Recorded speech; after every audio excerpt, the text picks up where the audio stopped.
해피 이스터. 사랑하는 우리 소망의 모든 성도님 여러분, 어, 즐거운 또 행복한 부활 주일 잘 보내셨습니까? 오전에 이제 부활절 예배를 또 은혜 가운데 하나님께 올려드리고, 이제 오후 시간에 성경 통독 강의 영상을 위해서 제가 이렇게 먼저 촬영을 진행을 하게 되었습니다. 오늘은 부활절이기 때문에 다 함께 실시간으로 모이는 것이 조금 시간적으로 빠듯할 수 있어서 제가 미리 촬영을 해서 유튜브에 업로드해 드리니까요. 여러분들 꼭 함께 성경을 읽어 나가시는데 조금이나마 도움이 되길 간절히 바라는 마음으로 이 영상을 촬영하게 되었습니다. 이번 주에 우리가 함께 읽을 본문 말씀 중에서 우리가 좀 중요하게 다뤄야 될 부분이 바로 이제 열왕기상 1장부터 11장까지의 말씀인데요. 이 열왕기상의 본문의 이야기를 중심으로 오늘 성경 통독 강의를 조금 진행해 보도록 하겠습니다. 우리 함께 PPT를 함께 보시면서 성경 공부를 진행하도록 하겠습니다.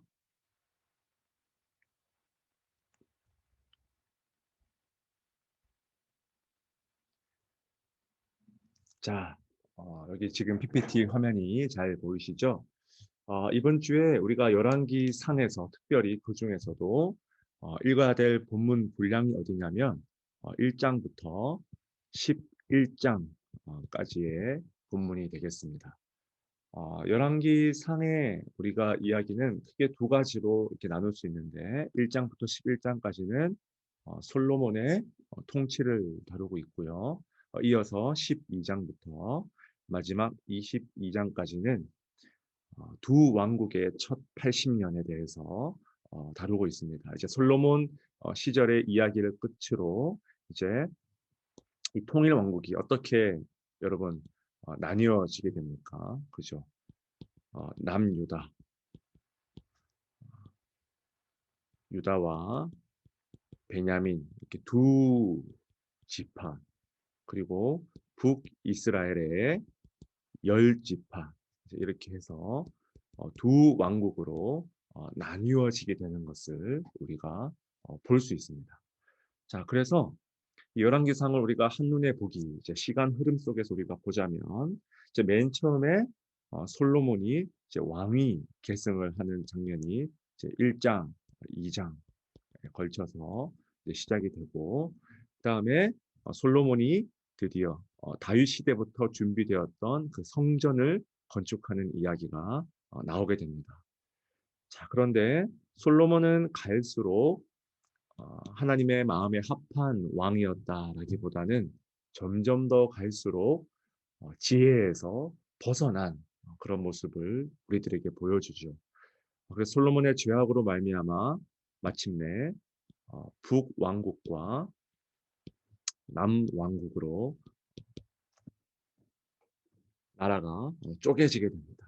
그래서 주전 722년에 북왕국은 어느 나라에 의해서 멸망당합니까? 그죠?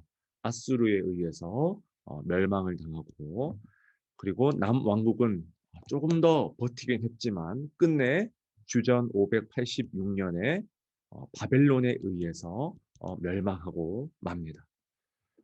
그러니까 이 열왕기 이야기는 결국에는 망하는 이야기로 결론이 난다는 거죠. 그래서 여러분 이 열왕기의 중요한 세 가지 사건을 우리가 하나씩 짚어보면 여러분 전부 다 긍정적인 이야기입니까? 아니면 부정적인 이야기입니까? 그죠? 전부 다 하나같이 부정적인 그런 이야기로 다루고 있죠. 왕국이 분열되고 BC 931년 그리고 시간이 조금 더 흘러서 722년에 북왕국이 멸망을 당하고 더 나아가서 끝내는 남왕국마저도 586년에 멸망하고 마는 그런 이야기로 아주 부정적인 이야기로 점점 더 결론이 맺어지게 된다라는 것입니다. 자, 그런데 우리가 이 시점에서 열왕기와 역대기의 이야기를 잠깐 비교하고 넘어갈 필요가 있을 것 같아요. 성경에는 특별히 구약 성경에는 같은 왕정의 역사를 다루지만 두 가지 큰 어, 좀 상반되는 사관으로 구약 성경이 구성되어 있음을 우리가 알 수 있습니다. 첫 번째로 한 목소리가 뭐냐면 바로 사무엘과 열왕기의 목소리가 되겠죠. 사무엘과 열왕기의 목소리. 우리가 흔히 신명기적 사관이다 이제 그렇게 부르는데 이 사무엘 열왕기가 하나의 어떤 역사를 바라보는 신학적인 관점을 우리에게 제공해 준다면 또 다른 관점이 있습니다. 또 다른 두 번째 관점이 뭐냐 하니까 바로 이 역대기 관점. 흔히 우리가 역대기 사관이다 그렇게 말하는데 크게 이렇게 두 가지 관점이 상반되게 역사를 바라보고 있다라는 거예요. 같은 역사지만 어떤 신학적인 관점에 의해서 쓰였냐에 따라서 조금은 그 내용이 달라질 수 있다라는 거죠. 이것은 여러분 역사를 왜곡한다거나 없는 역사를 어, 거짓으로 만들어서 꾸며내어서 이야기하는 것이 절대로 아닙니다. 똑같은 진실이고 똑같은 반드시 일어났던 역사적인 사건이지만 그것을 바라보는 관점이 다를 수 있다는 거예요. 제가 여러분 아주 간단하게만 설명을 드리면 사무엘 열왕기가 더 먼저 역사적으로 쓰여졌습니다. 어떤 시기였냐면 이제 나라가 곧 망해서 바벨론 포로기 시절에 사무엘 열왕기가 최종적으로 쓰여졌을 것이다. 그렇게 추측을 해요. 그래서 사무엘 열왕기의 이야기를 쓴 이유가 뭐냐면 가장 큰 질문이 무엇이냐면 우리가 왜 망하게 되었을까? 이 질문을 던지고 있습니다. 이걸 한번 제가 적어볼까요? 우리가 왜 망하게 되었을까? 다시 말해서 실패의 이유에 대해서 하나님께서 이 왕정을 선물로 주셨는데 왜 실패했는지에 대해서 신학적으로 밝히고 있는 것이 바로 사무엘 열왕기의 가장 큰 주된 목적이라는 것입니다. 이들이 정치를 잘못해서 혹은 외교를 잘못해서 전략이 실패해서 그런 게 아니라 여러분 모든 왕들의 가장 큰 실패가 뭐였냐 하니까 하나님께서 보시기에 악을 행하여 그렇게 말합니다. 여러분 복음의 가장 중요한 측면에는 왜 우리가 죽을 수밖에 없는지를 명확하게 밝히는데 목적이 있죠. 왜 우리가 지옥에 갈 수밖에 없는 죄인인가? 왜 실패할 수밖에 없는 죄인인지를 명확하게 드러내는 것이 복음이다라는 거예요. 복음. 복음은 그저 좋은 이야기를 하는 것이 아니죠. 우리가 하나님 앞에서 철저하게 죄인임을 직면시키는 것이 바로 복음의 주된 기능 중에 한 가지라는 것. 여러분 사무엘 열왕기가 바로 그런 기능을 감당하고 있습니다. 왜 우리가 실패하고 말았을까? 왜 우리가 지금 바벨론에 쫓겨나고 말았을까? 왜 우리는 이 바벨론의 그발강가에서 지금 슬피 울며 통곡할 수밖에 없는가? 왜 나라를 잃을 수밖에 없으며 왜 성전이 무너지게 되었는가? 이것에 대한 답변이 여러분 사무엘 열왕기 이야기에 담겨 있다라는 것. 자 그렇다면 역대기 관점은 어떨까요? 역대기 관점은 여러분 같은 역사지만 굉장히 다른 관점에서 역사를 바라보고 있습니다. 역대기의 질문은 뭐냐면 11개의 질문이 우리가 왜 실패하게 되었을까? 우리가 왜 망하게 되었을까라는 질문을 던졌다면 역대기는 이런 질문을 던져요. 자, 그렇다면 우리 망한 거 알겠어요. 우리 죄인인 거 알겠어요. 우리 이제 지옥 갈 수밖에 없는 그런 운명이라는 것을 알겠어요. 그렇다면 과연 우리에게 희망이 남아 있는가? 그죠? 자, 여러분 이해가 되십니까? 같은 역사지만 굉장히 상반된 이야기를 다루고 있습니다. 바벨론 포로기에서 이제 다시 고레스 왕의 칙령으로 인해서 다시 이제 이스라엘로 돌아온 포로 후기 공동체가 이제 하나님께 질문을 던집니다. 하나님, 우리 망했습니다. 철저하게 무너졌습니다. 그렇다면 우리에게 과연 희망이 남아 있나요? 하나님, 우리가 무엇을 붙들며 살아가야 합니까? 우리에게 과연 소망이 있습니까? 하나님 나라가 다시 회복될 수 있습니까? 여러분, 복음의 가장 주된 질문이죠. 우리가 죄인인 거 알겠어요. 희망이 없는 존재라는 것을 알았어요. 오호라, 공고한 죄인이구나. 자, 그렇다면 우리에게 어떤 희망이 남아있냐라는 거죠. 여러분, 여기서 복음의 중요한 도전이 우리에게 제시됩니다. 오직 십자가 예수 그리스도를 붙들 때 우리에게 영원한 소망이 있는 줄 여러분 믿으시기 바랍니다. 우리 공동체가 여러분 이름이 뭡니까? 소망회죠. 소망회. 역대기는 바로 그 질문을 던지고 있어요. 그래서 여러분 이 사무엘 열왕기의 질문과 역대기의 질문은 언제나 항상 함께 가야 되는 거예요. 우리가 왜 망하게 되었을까? 그런가 하면 과연 우리에게 희망이 남아 있는가? 아주 중요한 복음의 두 질문, two question. 복음의 두 중요한 질문을 우리가 이 사무엘 열왕기서와 또한 역대기서의 이 역사관의 관점을 통해서도 우리가 복음의 중요한 두 가지 측면을 우리가 엿볼 수 있다라는 것입니다. 자, 여러분 큰 그림이 이해가 되시나요?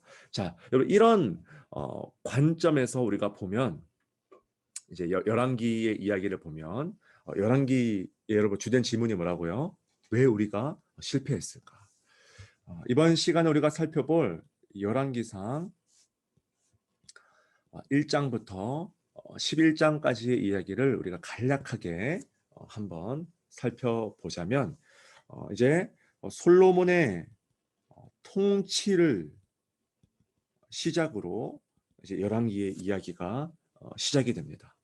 자, 그런데 이 솔로몬의 통치 시기는 솔로몬은 굉장히 영적으로 상반된 모습을 우리에게 보여주죠. 자, 크게 1장부터 2장까지는 이제 솔로몬이 이제 왕으로 등극하게 되는 어떤 스토리를 담고 있고 3장부터 여러분 8장까지는 보시면 솔로몬이 굉장히 어떻습니까? 지혜로운 왕으로 묘사되고 있습니다. 지혜로운 왕. 여러분 지혜의 대명사가 누굽니까? 바로 이 솔로몬 아닙니까? 그래서 이번 주에 우리가 이 열왕기상 1장부터 11장까지와 더불어서 이제 잠언 말씀을 읽게 될 텐데 잠언 말씀, 잠언도 솔로몬이 쓴 책이죠. 자, 그런가 하면 9장부터 11장까지는 이 지혜로웠던 이 솔로몬 왕이 갑자기 너무나 어리석게 행동하는 모습을 우리가 보게 됩니다. 이 어리석은 왕, 그죠? 그래서 이 참 성경에서 우리가 신학적으로 평가를 내리기에 가장 까다로운 인물 중에 하나가 바로 어쩌면 이 솔로몬인지도 모르겠어요. 굉장히 지혜로운가 하면 또 그 인생의 말년에는 굉장히 어리석은 반면 교사로 삼아도 굉장히 좋을 만큼의 어리석은 모습을 우리에게 보여주죠. 여러분 우리 한 가지씩 한번 지혜로운 왕의 모습과 어리석은 왕의 모습의 대표적인 모습 우리가 한번 살펴볼까요? 여러분 열왕기상 3장으로 한번 가봅시다. 3장. 여러분 3장에 가면 아주 유명한 그런 스토리가 나오죠. 솔로몬이 이제 1천 번제를 드리게 되는데 꿈의 기본에서 나타나서 하나님이 이렇게 묻습니다. 5절 말씀 보니까 내가 내게 무엇을 줄꼬 너는 구하라. 자, 그러자 솔로몬이 아주 하나님의 마음에 흡족한 기도 제목을 올리게 되죠. 그리고 9절 말씀 보니까 누가 주의 이 많은 백성을 재판할 수 있사오리이까 듣는 마음을 종에게 주사 주의 백성을 재판하여 선악을 분별하게 하옵소서. 여러분 어떤 마음을 달라고요? 선한 마음을 주사. 그렇게 말하고 있습니다. 여러분 이제 왕이 되었으니 여러분 얼마나 구할 것들이 많겠습니까? 그런데 솔로몬은 선한 마음을 주사 선악을 분별하게 하옵소서. 자, 그러자 10절 말씀에 솔로몬이 이것을 구하매 그 말씀이 주의 마음에 든지라. 그렇게 하나님께서 답변하고 있습니다. 정말 하나님의 마음에 흡족한 그런 기도를 올려 드렸다는 것이죠. 여러분 이 장면은 우리에게 마태복음 6장 33절 말씀을 떠올리게 하지 않습니까? 너희는 먼저 무엇을 구해야 된다고요? 그의 나라와 그의 의를 구하라. 이 예수님이 가르쳐 주신 기도의 전형적인 대표적인 예시가 바로 이 솔로몬이라는 거예요. 어떤 솔로몬요? 지혜로운 왕의 모습을 지녔던 솔로몬이다. 자, 그러자 하나님이 이 지혜로운 어떤 총명한 마음뿐만 아니라 거기에 무엇까지 더하여 주십니까? 네가 구하지 아니한 부귀와 영광도 내가 너에게 주겠다. 말 그대로 예수님께서 말씀하신 것처럼 모든 쓸 것을 다 더하여 주시는 아주 큰 하나님의 축복을 얻음으로써 솔로몬의 이야기가 시작이 되죠. 그 이후로 솔로몬의 유명한 재판의 이야기, 더 나아가서 이제 성전 건축을 통해서 그 하나님의 지혜가 이 땅에서 그대로 실현되는 이야기를 우리가 보게 될 것입니다. 자, 그런데 이랬던 솔로몬인데 출발이 너무나 좋았는데, 그죠? 그런데 이제 열왕기상 9장부터의 이야기를 가 보면 솔로몬이 점점 이제 어리석은 그런 모습을 우리에게 보여주게 됩니다. 어리석은 모습. 여러분, 열왕기상 9장에 가면 다시 하나님께서 다시 한번 이 솔로몬에게 나타나시는데, 자, 여러분 이때는 3장과는 조금 분위기가 다릅니다. 그죠? 하나님의 경고성 발언이 굉장히 많이 나오고요. 심지어 솔로몬은 발언권조차 얻지 못해요. 일방적으로 하나님의 말씀을 듣는 처지에 내몰리게 됩니다. 굉장히 엄격한 하나님의 모습으로 나옵니다. 여러분, 하나님의 조건이 나오죠. 4절 말씀에도 보면 네가 만일 9장 4절 그리고 9장 6절에도 보면 또 만일, 그죠? 하나님의 경고성 발언이 엄하게 제시되고 있는 거예요. 자, 아니나 다를까 이 하나님의 말씀이 끝나자마자 솔로몬의 파괴적인 통치와 행보가 이어지게 됩니다. 여러분 9장 21절 말씀 보니까 그 땅에 남아있는 그들의 자손들을 솔로몬이 노예로 역군을 삼아 오늘까지 이르렀으되. 여러분 노예로 삼았다. 파괴적인 언어죠. 점점 독재자로 변하며, 여러분 그가 처음에 구했던 듣는 마음이 아니라 점점 독재자로, 폭군으로 자신의 이익을 위해서 자신의 높아짐을 추구하는 어떤 그런 모습으로 등장하고 말았다는 거예요. 그뿐 아니라 여러분 10장 말씀에 가보면 솔로몬은 백성들의 유익보다는 자신의 유익을 위하여서 신명기 17장에서 금하고 있는 말, 금, 은을 점점 사랑하는 모습을 우리에게 보여주게 됩니다. 결국 여러분 이 어리석은 솔로몬의 모습을 한마디로 우리가 정의를 하자면 듣는 마음을 잃어버렸다. 듣는 마음을 잃어버렸다.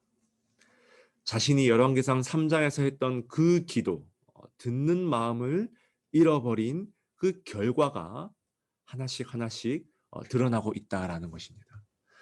하나님의 말씀을 듣는 마음을 잃어버렸어요. 신명기 이 말씀, 신명기 17장에 있는 그 하나님의 말씀을 듣는 마음을 잃어버렸어요. 여러분 열왕기서에 여러분 중요한 역사적인 질문이 뭐라고요? 우리가 왜 망하게 되었을까? 더 좁게는 솔로몬이 왜 망하게 되었을까? 여러분 그 이유가 제시되고 있죠. 듣는 마음을 잃어버렸어요. 신명기의 그 말씀, 율법의 말씀. 여러분 제가 신명기 강의할 때 말씀드렸죠. 신명기가 왜 중요하냐면 신명기 이후의 모든 왕들은 무엇에 의해서 평가받습니까? 바로 신명기 말씀에 의해서 평가받는 거예요. 신명기 말씀을 잘 지켰느냐, 잘 지키지 못했느냐. 구약 신학의 정수가 신명기 말씀에 담겨 있다. 제가 그런 말씀을 드렸죠. 그럼 마찬가지예요. 솔로몬이 왜 실패했습니까? 듣는 마음을 잃어버렸어요. 무엇을요? 하나님의 말씀을. 그죠? 그래서 점점 더 솔로몬이 우상 숭배 그리고 이방의 모든 그런 우상들을 다 들여오는 여러분 굉장히 문란한 왕이 후궁이 700이요 첩이 300이니까 이 여인들이 여러분 11장 3절 말씀 가보십시오. 열왕기상 11장 3절 말씀 보시면 왕은 후궁이 700명이요 첩이 300명이라 그의 여인들이 왕의 마음을 돌아서게 하였더라. 또 마음이 나오죠. 마음이 여러분 이만큼 중요한 거예요. 이 솔로몬 자기가 데려온 이 700명의 후궁과 300명의 첩이 듣는 마음으로 하여금 돌아서게 만들었다. 하나님의 말씀을 듣는 마음으로 하여금 돌아서게 만들었다. 자, 그러자 하나님이 이제 솔로몬의 대적들을 일으켜서 하나씩 치시는 이야기가 나옵니다. 그죠? 결국 솔로몬은 자신의 시대 이후에 나라가 둘로 쪼개지는 아주 가슴 아픈 역사를 이제 맞이하게 된다라는 것입니다. 자, 이처럼 우리가 열왕기서의 사관과 역대기의 사관에 대해서 다루었고 더 구체적으로 그렇다면 열왕기 사관에 우리가 왜 실패할 수밖에 없었는가? 솔로몬의 이야기를 통해서 우리가 함께 말씀을 나누어 보았습니다. 우리 사랑하는 소망의 우리 성도님들은 여러분 이렇게 오늘 말씀을 가지고 제가 한번 질문 드려볼게요. 여러분들은 얼마나 듣는 마음을 지금 가지고 계십니까? 하나님의 말씀을 듣고자 하는 마음, 기도 가운데 하나님의 음성을 듣고자 하는 마음으로 여러분의 마음이 충만하십니까? 우리 한 주간의 삶을 또 준비하면서 또 부활절 이후에 또 시간을 우리가 살아가게 될 텐데 이 듣는 마음 주님 나에게 주시고 지혜를 분별할 수 있는 우리가 노년의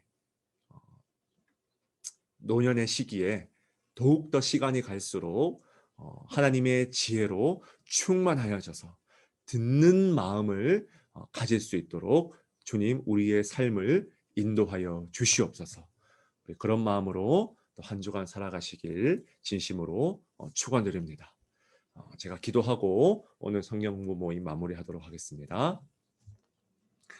은혜가 풍성하신 하나님 아버지 참으로 감사합니다.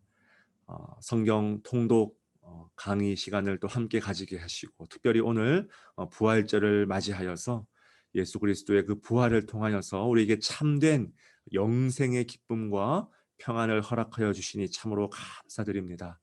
한 주간 동안 또한 하나님의 성경을 말씀을 읽어 나갈 때에 우리에게 듣는 마음을 허락하여 주시고 지혜로운 귀와 지혜로운 마음 가지고 한 주간 동안 승리할 수 있도록 우리 모든 소망의 회원들 은혜 가운데 붙들어 주시옵소서. 감사드리며 살아계신 예수 그리스도 이름으로 기도드리옵나이다. 아멘. 자, 여러분 고생하셨습니다. 한 주간 동안 은혜롭게 또 영육간에 강건하게 보낼 수 있길 바랍니다. 감사합니다.